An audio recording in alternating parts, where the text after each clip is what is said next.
ಅಂತ ಫಸ್ಟ್ ತಾರಕಾಸುರ ಮಾಡೋಣ ಅಂತ ಪ್ಲಾನ್ ಮಾಡಿದ್ವಿ. ಅದು ಕೂಡ ಮುಗಿದಿದೆ. ಈಗ ದರ್ಶನ್ ಅವರ ಪ್ರೇರಣೆ ಏನಂದ್ರೆ, ದರ್ಶನ್ ಅವರು ಸೌಂದರ್ಯ ಜಗದೀಶ್ ಅವರ ದಿವಂಗತ ಸೌಂದರ್ಯ ಜಗದೀಶ್ ಮಗಳ ಮದುವೆಗೆ ಬಂದಿದ್ದಾಗ ನಾನು ಕೂಡ ಹೋಗಿದ್ದೆ. ನಮ್ಮ ರಾಜ್ಯಾಧ್ಯಕ್ಷರು ಬಸವರಾಜ್ ಪಡ್ಕೋಟೆಯವರಿದ್ದಾರೆ. ಇವರು ಅಕ್ಕಪಕ್ಕ ಟೇಬಲ್ ಊಟ ಮಾಡ್ತಾ ಇದ್ವಿ. ಆ ಊಟ ಮಾಡಿ ಮುಗಿದ ನಂತರ ದರ್ಶನ್ ಹತ್ರ ಹೋಗಿ ಹೇಳಿದೆ, ನಾನು ಸರ್ ಈ ಥರ ನಾನು ತಾರಕಾಸುರ ಮಾಡ್ತಾ ಇದ್ದೀನಿ, ತಮ್ಮ ಕುರುಕ್ಷೇತ್ರ ಪ್ರೇರಣೆಯಿಂದ ದಯವಿಟ್ಟು ಅವ್ರು ರಿಲೀಸ್ ಮಾಡಿಕೊಡ್ಬೇಕು ಸಾಂಗನ್ನ ಅಂದೆ.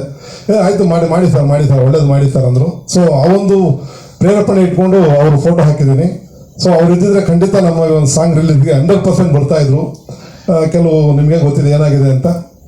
ಸೊ ಹಾಗಾಗಿ ಅವರ ಒಂದು ಫೋಟೋವನ್ನು ಹಾಕಿ ಅವ್ರಿಗೆ ಗೌರವವನ್ನು ಸಲ್ಲಿಸ್ತಾ ಇದ್ದೀನಿ.